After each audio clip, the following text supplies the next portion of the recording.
Nabi itu tahu bahwa akhirat itu tidak bisa batasi Allah.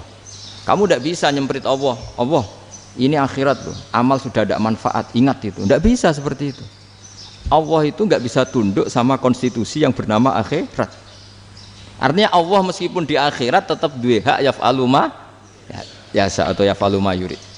Nggak bisa kamu terus wah ini akhirat amal ra iso dikirim wong mati, amal ra iso dikirim. Yang pangeran kok mbok atur. Makanya ada kiai mengatakan kodok qadar ora iso dirubah, itu kamu. Makanya ada seorang kiai ditanya, kodok qadar ora iso dirubah sekali dicatat selesai. Jari kiai tadi, tapi nak Allah iso. Dalile apa? Yang huwa ma yasa wa yusbit. Nak Allah ya iso, sing ra iso kan kita.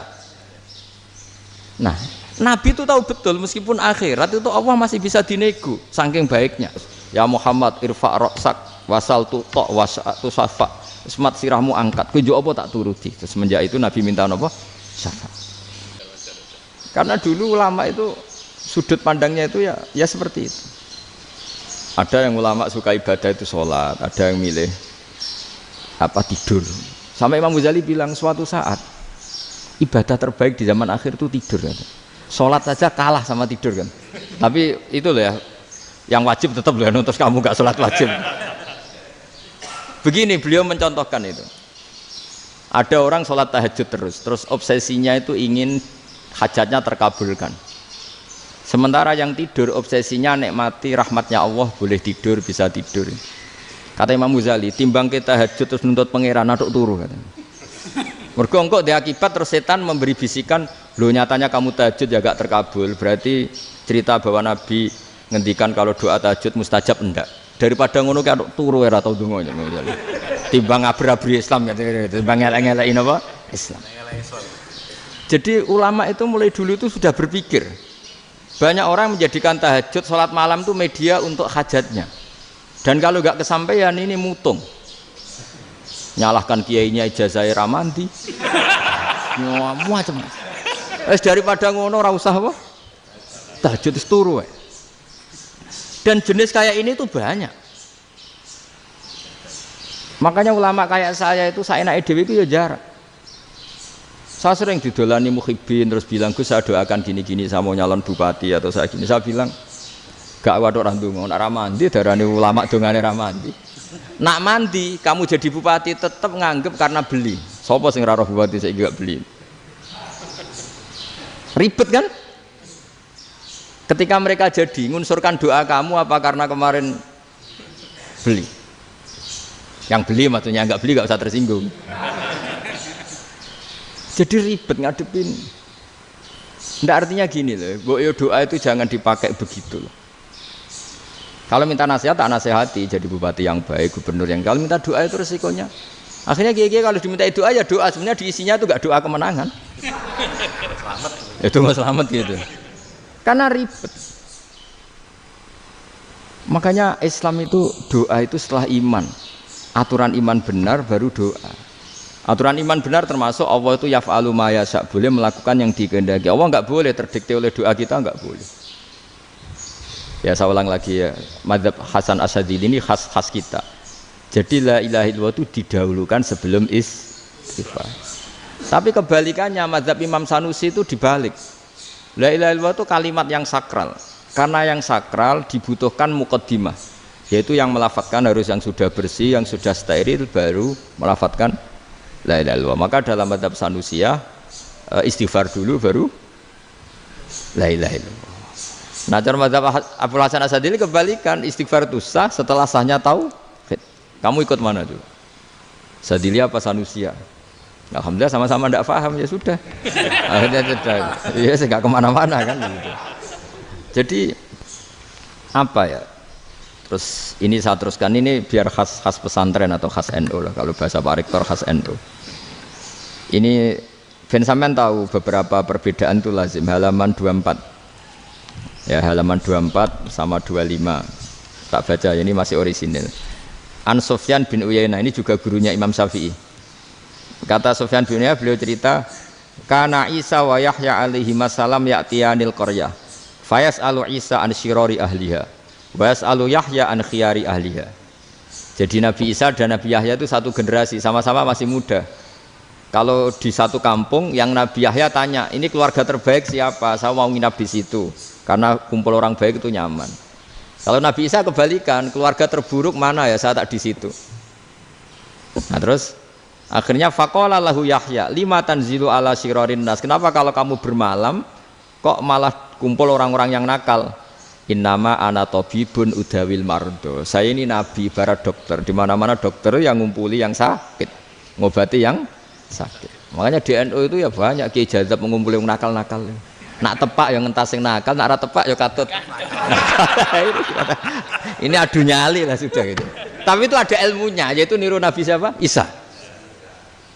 Kalau kamu dokter penelitian tuh cari daerah yang banyak pandemi apa yang bersih? Yang banyak pandemi, karena yang namanya penelitian ya di situ kan. Kalau kamu dakwah ngentas kemiskinan, ke daerah miskin apa daerah kaya? Nah sama, kalau ngentas kefasikan ke daerah fasik apa daerah orang soleh? Fasik. Ya, tapi itu Nabi Isa.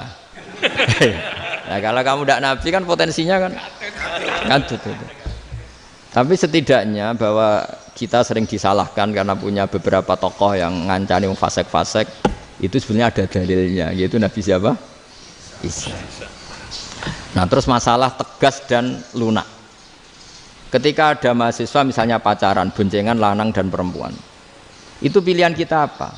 Kalau tegas, terus gak mau mendengar kita. Misalnya gini contoh gampang, tak beri contoh Pak D. Jangan orang tua, nanti secara fikih itu beda. Nah ini kan kita orang pesantren, nah, biasa ngaji fikih detail. Kamu Pak D seorang perempuan, mahasiswi misalnya, sering pacaran. Setiap ke situ sama pacarnya kamu diam saja. Padahal kamu dosen ya, dosen keislaman. Mesti pamanaan kamu nyimpulkan, ternyata pacaran itu tidak apa-apa. Buktinya Pak D itu tidak negur, menengahi. Ini berarti as-sukut alal mungkar. Tapi kebalikannya, Pak D ini terkenal keras. Nak rono mesti ada kuponaan. Akhirnya yura rono. Mesti ngerti nak mesti diamuk. Nah, dua orang ini sama-sama gagal kan? Yang lunak menjadikan ponaannya pacaran terus karena enggak negur sehingga dikira membolehkan. Sing keras juga agak sempat bina wong rono era wani. Akhirnya dua orang ini sama-sama enggak ketemu, sama-sama enggak berkesempatan membina kan? Gagal membina kan? Karena yang keras ponaannya enggak pernah situ, berarti enggak bisa bina kan? Yang lunak membiarkan berarti juga ada bina. Nah, Islam itu antara dua itu. Ya agak terlalu lunak, enggak terlalu keras. Karena kalau terlalu keras, misalnya ada kiai terlalu keras, lu masyarakat mau tanya itu gimana? Lari kan? Lu saya ini punya pengalaman pribadi. Saya ini kan kecelok orang alim. Itu kalau pernah ya saya itu berusaha ya pokoknya ya umumnya orang alim lah. Tenang, terus anteng, enggak gejlok-gejlokan. Itu enggak ada yang tanya. Saya mimpi ketemu beberapa ulama itu disalahkan. Terus umat saya kalau mau tanya itu ke siapa? Wong alim wis wibawa, meneng tambah banget wibawane. Bala Quran sering gojlok rektor macam-macam. Terus wong wanita kok, saya biasa ke pasar pandangan dicegot orang. Gus, putri saya itu sering keluar darah tapi melebihi batas haid gini-gini. Kalau badhe sowan jenengan, gak usah sowan ning kene mbek ngadeg-ngadegan. Terus tanya, yang haid berapa hari, Gus? Ya supaya rudat ilal adat sebelum dia punya penyakit istihadah itu berapa? 6 hari ya sudah, kembali 6 hari lainnya mustahadah, tetap sholat, tetap normal. Tapi kalau saya wibawa, moro pasar gue tasbih seduwilu. Iku mesti wong salaman njaluk donga yakin. Tapi baru kayak rada uraan ketemu wong-wong, dol pening ndi? Mak pening ndi? Gus beneran Gus ketemu jenengan kula wingi badhe tuwa kok. Akhirnya tanya. Dadi uraanku iku amdan. Lho nek sampean asli, iki asli uraan. Karena ndak uraan lah tetap ndak wibawa kan. Jadi baru kayak uraan itu ya banyak. Saya itu kalau ngantor di Jogja itu banyak orang yang tanya. Ya biasa tuh tanya macam-macam. Karena saya uraan. Ke pasar ya orang, bahkan di bis sering ketemu orang. Wah beneran Gus kalau badhe sowan jenengan badhe tanya ini. Ya sudah di sini aja. Jadi semua itu diilmoni. Nah, Nabi itu punya sisi yang dua-duanya jalan. Memang beliau luar biasa, dipilih Allah yang luar biasa. Nabi ketika wibawa itu banyak sahabat yang bahkan mengenali wajahnya aja tidak bisa. Ka'anna ala ru'usihim at-thair. Bayangannya seakan-akan di kepalanya itu ada burung yang takut terbang, saking antengnya. Tapi Nabi sekali mengeluarkan job, sekali santai, itu sahabat tanya itu sampai yang nggak pantas ditanyakan. Nabi saya tadi kumpul istri saya, tapi tidak inzal, itu wajib mandi ndak? Aro'aita law anna ahadana ya'ti imra'atahu wa lam yunzil. Itu ya ditanyakan. Nabi pun kumpul ya betul saged inzal sepundi. Guys betul lagi. Terus ya ada yang tanya macam-macam. Ya saking ada sahabat dipanggil Nabi tambah lari, dipanggil lagi tambah lari. Panjenengan nyeluk, oh pas kula kumpul bojo kula. Lah kula kuwatir jenengan orang suci, saya belum mandi, makanya saya lari. Nabi ngendikan innamal mukmin thahir, ya nak masalah ketemu kiai ra apa-apa ijek junub. Sementing kok nak salat ya adus sik. Tapi Nabi sekali pakai madzahirul jalal, tapi pakai wibawanya, itu orang enggak berani ngomong. Tapi sekali Nabi rileks, itu orang bisa tanya apa saja, termasuk halal yang enggak pantas. Lalu ada sahabat itu tanya lucu, tanya Maimunah. Maimunah itu ya cantik tapi sudah agak tua lah. Maimunah, ya umal mukminin, hukumnya ngambung bojo pas Ramadan piye? Wah gak roh aku, gak tahu diambung kan Nabi pas Ramadan.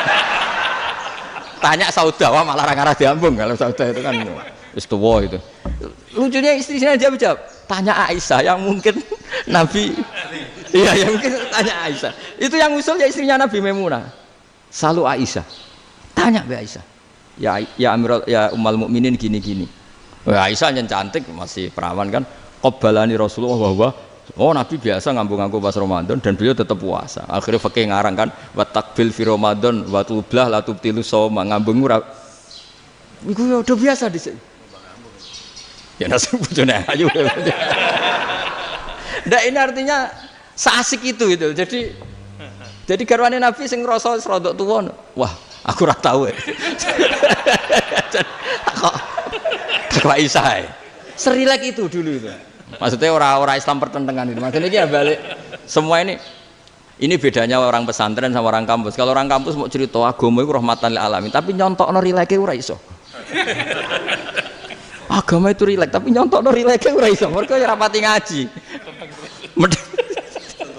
Contohnya ora iso, dadi mau gawe kaidah kok Islam itu rahmatan.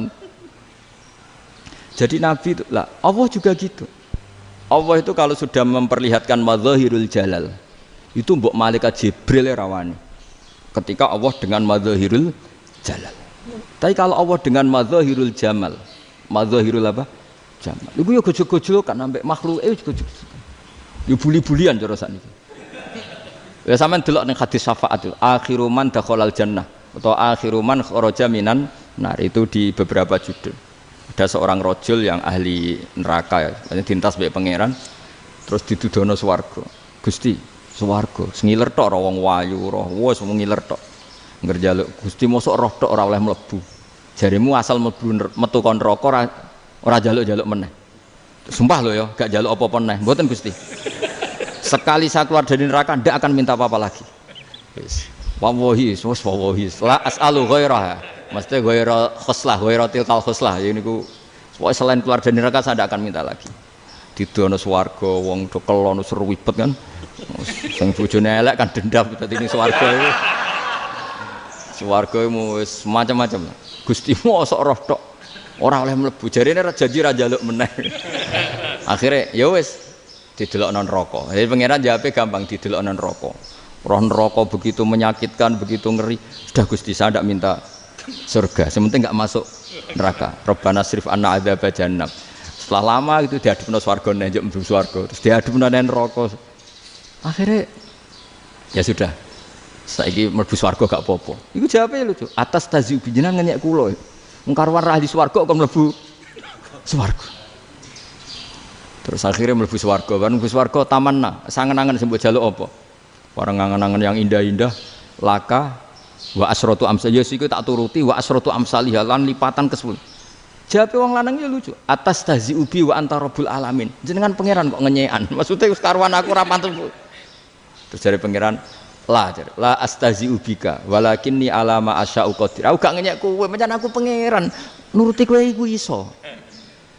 Jadi Allah sendiri ketika dengan madzahirul jamal itu malaikat ya ono sing wani bantah. Masyhur itu kan malaikat sing bantah pangeran ataj alufiya mayufsidu fiya wasfikut. Karena Allah dengan madzahirul jamal. Sing paling masyhur Nabi Musa. Nabi Musa itu ketika Nabi Mi'raj. Nabi Mi'raj itu beliau kira-kira di langit keempat lah yang masyhur atau kelima. Ngelangkai. Nabi Musa nangis, ya Rabbi ini apa-apaan? Orang sing ja'a ba'di kemudian melangkai makom saya ini apa-apaan? Dan Nabi Muhammad kan apapun hebatnya kan junior. Kok melangkai makom saya ini apa-apaan? Enggak fair. Sampai Nabi Muhammad itu tanya gini sama Jibril, reaksi Allah gimana ketika melihat Musa seperti itu? Jawab malaikat Jibril lucu, ya roh khiddatahu, Allah sapal gayane Musa, biar jadi lucu. Ya dibiarin aja sama Allah. Tapi yang jenenge Nabi Musa itu kekasihnya Allah, tetap berkah bagi kita, betul. Ketika setelah Mi'raj diwajibkan sholat 50, gentenan Nabi Musa kelihatan nabinya. Sebenarnya Nabi Musa itu sebetulnya loh, gak nguntungkan kita sebetulnya. Tapi yang nguntungkan, sebenarnya ndak niat nguntungkan kita, tapi nguntungkan. Nabi Ibrahim kan di langit ke-6, keren lah. Konti jong ketemu Allah ngeten-ngeten kan sholat 50. Karena Nabi Ibrahim terkenal Nabi baik, ndak bantah. Bareng Nabi Musa, kenapa diceluk pangeran? Kula kan sholat ping 50. Inna ummataka la tutiku dalik. Wah, gak kuat umatmu. Serai-rai gak umatmu orang arah kuat 50 rokaat. Tapi sebenarnya Nabi Musa itu niatnya bukan membela kita. Fa inna ummati la umatku sing gagah-gagah ra iso meneh umat. Berarti sebetulnya ya itu masih pakai gengsinya gitu. Wes ngono-ngono lah sementing kita untung. Sebetulnya dia itu gak terima wong umat saya aja yang lebih kuat. Gak kuat apalagi umatmu. Lah terus sebutin irji ila rabbika fas'alhu takhfif. Itu berarti Allah dengan madzahirul jamal. Sudahlah, datang ke Allah minta keringanan. Allah itu baik. Minta, ambek Allah diringana mau 5 tok, jadi cek 45. Balik ke Nabi Musa, piro 45, cek ra kuat umat. Wong umat kowe ra kuat, jadi sebenarnya dia bilang umat kowe ra kuat. Lho cara Nabi Muhammad model wong Malang, yo beda umatku mbek umatmu. Ribet kan? Beda. Loh, Nabi Muhammad kan tidak seperti itu kan, tidak punya akhlak Malang kan, akhlak. Maksudnya akhlaknya mujur itu, akhlak yang baik gitu. Ya akhlak yang mujur, bukan yang Malang gitu. Jadi Nabi ya manut. Tinggal 40 kan, dikurangi lagi 35 sampai 9 kali kan, masyhur itu. Ya kan kalau dikurangi 55 kan berarti turun naik kan 9 kali. Itu setelah 5 itu Nabi Musa aja usul masih ragu. Itu cara Nabi munggah nentek. Ini entek ya. Terus iya doa tuntas betul. Sebebas. Terus munggah ado-ado lha opo? Ngapain itu? Akhirnya Nabi Muhammad sudah sampun ya kalimah Allah, saya ini malu sama Allah Musa. Sudah 9 kali dan diturutin terus. Jadi Allah kalau dengan madzahirul jamal itu Nabi Musa biasa nego sama Allah. Tapi ketika Allah dengan madzahirul jalal itu Nabi Musa enggak berani. Yaitu di hadisus syafa'ah. Hadisus syafa'ah ketika manusia datang ke Nabi Adam, ya tuna Adam. Ya Adam anta abul basar ngene isfa'li ana inda rabbik. Kamu saya minta mensafaati kita. Nabi Musa, Nabi Adam, inna rabbi qad ghadibal yawma ghadaban lam yaghdab qablahu mislah wa la yaghdab ba'dahu mislah. Ini Allah sedang murka besar dan tidak akan murka seperti ini lagi. Sudah saya tidak berani, nafsi. Nabi Ibrahim enggak, termasuk Nabi Musa ketika itu ya enggak berani. Karena Allah dengan madzahirul jalal. Itu Nabi Musa enggak berani. Sudah saya sendiri itu pernah salah. Yaitu saya membunuh seseorang yang enggak disuruh oleh Allah membunuh itu. Yang pas jotosi orang Kipti. Akhirnya datang ke Nabi Muhammad. Pas ke Nabi Muhammad, Allah dengan madzahirul jamal. Apa dengan madzahirul jamal sampai Kanjeng Nabi ngendikan analah, saya akan memintakan syafaat kalian. Terus fa ahmadu rabbi bima hamida allamaniha rabbi. Saya muji Allah dengan pujian-pujian yang orang lain tidak tahu, hanya saya yang diajari, kata Rasulullah. Nah di sini menurut banyak ulama termasuk kitab yang saya baca, kenapa Muhammad sebagian namanya Ahmadu? Itu dari af'al tafdil, fa Muhammadun Ahmadu min ghairihi. Muhammad Rasulullah itu kalau muji Allah di atas cara mujinya Nabi yang lain. Jadi Ahmadu bukan dari fi'il mudhari' lil mutakallim tapi dari af'al apa? Tafdil. Fa Muhammadun Ahmadu min ghairihi. bahwa Kanjeng Nabi Muhammad sallallahu alaihi wasallam itu cara mujinya Allah di atas pujian para nabi. Makanya di sini Sayyid Ali Zainal Abidin kalau muji hamdal hamidin wa fauqa hamdil hamidin. Jadi pujian saya ini di atas rata-rata cara mereka apa? Memuji. Yaitu sirinya apa? Nabi itu tahu bahwa akhirat itu tidak bisa batasi Allah. Kamu tidak bisa nyemprit Allah. Allah, ini akhirat loh. Amal sudah ada manfaat. Ingat itu. Tidak bisa seperti itu. Allah itu nggak bisa tunduk sama konstitusi yang bernama akhirat. Artinya Allah meskipun di akhirat tetap duwe hak yaf'alu ma yasa atau yaf'alu ma yurid. Nggak bisa kamu terus wah ini akhirat amal ra iso dikirim wong mati, amal ra iso dikirim. Ya pangeran kok mbok atur. Kalau kita yang mengirimkan tidak bisa, tapi kalau Allah tetap bisa. Makanya ada kiai mengatakan kodok qadar ora iso dirubah, itu kamu. Makanya ada seorang kiai ditanya, kodok qadar ora iso dirubah sekali dicatat selesai. Jadi kiai tadi, tapi nak Allah iso. Dalile apa ya huwa ma yasha wa yusbit. Nak Allah ya iso, sing ra iso kan kita. Nah, Nabi itu tahu betul meskipun akhirat itu Allah masih bisa dinego saking baiknya. Akhirnya Nabi sujud, masyhur itu terus, ya Muhammad irfa' ra'sak wasal tu ta wasatu safa. Semat sirahmu angkat, kunjuk apa tak turuti. Terus semenjak itu Nabi minta apa? Syafaat. Jadi makanya terus banyak GNU sing macam-macam lah. Sing ana sing potongane wedi terus hati-hati. Iku berarti makome Madzahirul Jalal. Ana sing amen guyon nek makome Madzahirul Jamal. Ana sing ra jelas ngene iki, sing ra jelas. Nak guyu buanter kok nangis yo buanter. Jebule urusan utang. Lah ini sudah yang udah. Jadi makanya yang rileks saja. Sebenarnya agama ini santai, rileks karena agama ini harus bifarohin wasururin. Enggak boleh agama ini dibawa dengan kekerasan, dengan antisosial. Karena agama ini harus kul bi fadlillah bi rahmati fa bidzalika falyafrahu, harus senang, harus rileks. Makanya saya jadi kiai itu senang takutnya gini. Sekali saya tidak senang jadi presiden buruk. Ternyata jadi wong alim ora enak, itu contohnya. Sampai merengut terus uripe susah, nanti orang tidak berani jadi orang alim. Makanya saya buktikan bahwa saya lebih bahagia dibanding rektor. Nanti orang ingin jadi rektor semua, nggak ingin jadi orang alim. Iya, makanya ini kan bentuk kearifan lah. Jenengan ngakui fungsi kiai kayak saya itu bentuk kearifan. Saya juga ngakui jenengan ini butuh kearifan. Saya sering didolani KUA itu. Itu rata-rata ya didikan kiai. Kompilasi hukum Islam itu banyak ya, janda cantik. Contohnya harus cantik, kalau jelek nggak mungkin terjadi kan. Ada janda cantik kebetulan suka kawin tapi takut zina. Saya ulang lagi, suka kawin tapi takut. Itu seringnya gitu Pak Rektor. Jadi dia kawin bosen, bilang ke KUA, Pak saya sekarang mau nikah sama ini. Loh, tapi kamu mau punya suami.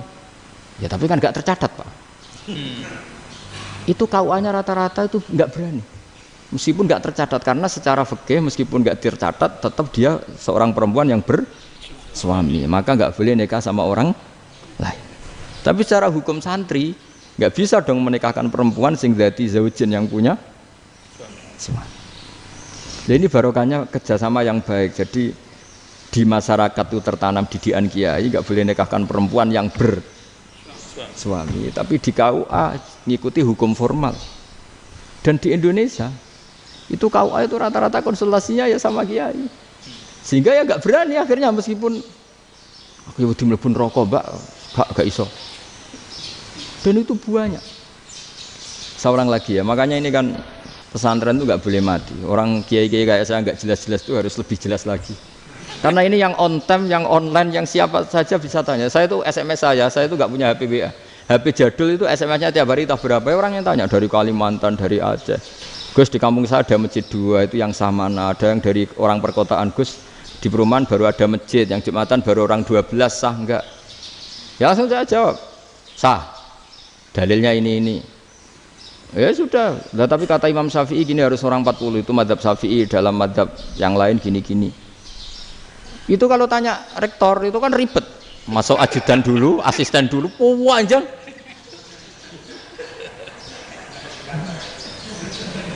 Wah itu kan ribet kan? Manggil dosen dekan VAI dipanggil, dekan VAI nggak mau langsung jawab, cari dosen yang nekuni itu. Usul fikih, saya nekuni itu baru seminar, nunggu dulu mbak, ini orangnya baru. Kok panjang kan? Bisa tutup Islam kalau kesuwen. Coba kalau tanya kiai kan enggak ketemu di jalan. Dulu Mbah Zubair kata Mbah Mun, saya termasuk santri yang diapresiasi Mbah Mun. Dhisik Mbah Zubair ya ngono, anak nong takok wis sowan gak oleh. Gak takok ning kene ae. Jangan biasa ditanya orang ngadeg-adegan. Ya alhamdulillah ilmunya cukup, kalau gak cukup ya kok sik. Jadi sebetulnya orang sopan itu ya agak-agak ada yang ditutupi sebetulnya. Mboten prayogi teng dalan nginjang mawon matur. Ya sebetulnya ya sebenarnya memang ilmunya agak cukup gitu. Tapi itu sebenarnya secara fikih itu haram, menunda itu haram. Ya haram tuh, coba bayangkan ya, kalau tanyanya sekarang, Gus saya ini sudah keluar darah 1 bulan penuh, padahal normalnya hanya 6 hari. Saya nanti sholat enggak? Kalau nginjang mawon dugi kula, berarti kan hari ini belum ada keputusan. Sholat apa enggak kan? Tapi karena modus tadi, boten prayogi nggih ngendikan ngoten teng dalan nginjang tengen kula. Itu kemungkinannya 2, sopan atau goblok itu saja. Kayaknya kalau sopan enggak lah. Kayaknya enggak lah kata. Karena secara fikih itu jelas haram. Bagaimana mungkin sesuatu yang harus dipraktekkan nanti duhur dijawab besok, berarti duhur, asar sampai subuh belum ada jawaban, berarti nggak ada sholat kan? Makanya dibutuhkan orang-orang alim yang kultural seperti ini, dan NU menghormati kultural. Tapi Mbah Mun juga sangat menghormati Islam formal, karena tadi produk-produk formal itu bisa dilembagakan oleh negara, dan itu kita ikut untung. Makanya Mbah Mun itu kalau punya tamu KUA, punya tamu polisi sampai pejabat itu. Kenapa saya contohkan KUA? Supaya jangan kira seperti pendapat orang-orang hasud, wah mesti aja disolani presiden seneng, menteri seneng. Enggak juga, sebenarnya semua kiai itu mulai KUA sampai polisi, polsek, polres itu seneng semua, karena sama-sama diajak mengawal bangsa ini, diajak mengayomi semua masyarakat. Tapi kadang-kadang masyarakat ngeritiknya, jenenge kiai disolani menteri ya seneng, presiden, padahal yang sowan kiai itu ya mulai KUA, kapolsek, kepala desa, RT, mudin. Itu mudin kalau tanya ya lucu-lucu. Gus kalau nate nyembelih pitik kemanian, pitik gue gede man. Akhirnya Gus ngerti nak kemanian langsung tak sebelah benda. Terusannya gue sah tau. Itu ribet. Ya tak jawab. Lah pitik pasti gue jek urip tau orang. Terus urip Gus. Wes sah tau madzhab Malik kerja urip. Karena itu ada perdebatan antara madzhab Malik dan madzhab Syafi'i. Nah cara Imam Syafi'i itu agak ketat. Hewan yang punya kehidupan sudah muttoribah, misalnya ayam jago, contohnya harus jago, karena kalau ayam kecil diikhlaskan haram. Jadi yang cilik wae kan gitu. Fikih itu ya, fikihnya orang Indonesia itu pecundang. Kalau ayam kecil nggak ditanyakan, mate ra wis. Kalau jago ditabrak truk kejet. Andai kan nggak disembelih pun mesti mati. Itu cara madzhab Syafi'i itu haram. Karena penyembelihan ini tidak menjadi penyebab kematian, tapi memang karena kecelakaan tadi. Tapi cara madzhab Imam Malik enggak. Andai kan enggak disembelih, matinya kan 2 menit lagi atau 1 menit lagi. Andai kan enggak disembelih, berarti mati sekarang itu bawaan pisau apa bawaan kecelakaan? Ya sudah halal gitu caranya. Nah akhirnya ya saya bilang ya sudahlah, kita semuanya mati. Jadi cara debat, cara Imam Syafi'i enggak, cara berpikir itu sudah tidak kehidupan yang normal, yang dimana-mana penyembelihan itu mematikan yang hidup normal. Jadi agak ketat. Sehingga dalam contoh kemanian, kalau dalam bahasa Jawa nyembelih agak sempurna terus pesonya jatuh atau apa itu, kalau pakai madzhab Syafi'i agak kesulitan. Jadi kalau madzhab Malik asal diselesaikan secara fauron, dan juga sebagian madzhab Syafi'i itu halal. Nah orang mesti tanya gitu, Gus, wedhusku tabrak truk, man Gus kejet. Tapi nak pitik cilik ra ditakokno. Makanya termasuk kritiknya Mbah Mun, tapi ini madzhabnya Mbah Mun ya, kamu boleh ikut boleh ndak, karena ini urusan ndak penting. Dewe wong-wong lucu, nak ditakoki yuyu muni haram mergo amfibi. Yuyu ngerti sampean? Yuyu nggih. Tapi nak ditakoki kepiting muni halal. Mergo nak yuyu haram gak eman, nak kepiting eman. Padahal alasannya coba, kenapa yuyu haram? Karena amfibi kan, bisa di air. Pertanyaannya, kepiting seperti itu ndak? Nah, tapi kepiting kalau haram kan eman. Karena besar kan. Kalau yuyu silahkan haram kan gitu. Artinya apa? Fikih kita ini agak-agak pecundang gitu, agak-agak pertimbangan. Iya, ini lucu kan? Kualitatif. Coba alasannya yuyu haram karena apa? Amfibi kan? Hidup dua alam. Pertanyaannya kepiting seperti itu enggak? Iya. Iya, kenapa kalau orang tanya, yuyu haram apa halal? Rata-rata jawab haram. Tapi kalau kepiting mulai khilaf. Loh mestinya kan sama kan? Nah itu karena unsur imannya. Iya tadi. Saya juga sering melihat tonggo-tonggo itu. Ayam cuwilik sakmene ketabrak truk, enggak ada yang tanya. Tapi saya pernah jalan-jalan di Naruan sini. Ono jago ketabrak, sing duwe langsung marani kula pas saya naik motor. Gus ini halal apa haram? Nak langsung kula sebelah halal apa haram? Wis kanggo kowe halal ya halal. Karena saya tahu tak jawab haram mesti kecewa itu. Aduh. Akhirnya kiai ini beratnya kan. Ya akhirnya ya saya setelah itu mate Imam Syafi'i ngapunten umat kula tuh ora siap nganggo madzhab jenengan tuh ndak siap. Untuk masalah ini tidak sama. Iya kan akhirnya pakai madzhabnya Imam Malik tadi. Ya tak Fatihah Imam Syafi'i ini mboten niat nglawan jenengan. Tapi ngobati tiang eman. Mergo pitike besar itu. Jadi ini kan cerita ya itu makanya yang rileks saja lah bahwa Islam ini yang rileks, yang menyenangkan karena ya agama ini harus menyenangkan. Raditu billahi robba. Raditu itu seneng banget, ridho itu puas. Enggak boleh beragama pertuntungan terus emosinan, ya marem atau raditu itu marem jadi yang nyaman. Ya saya kira demikian. Assalamualaikum warahmatullahi wabarakatuh. Semoga bermanfaat. Assalamualaikum warahmatullahi wabarakatuh.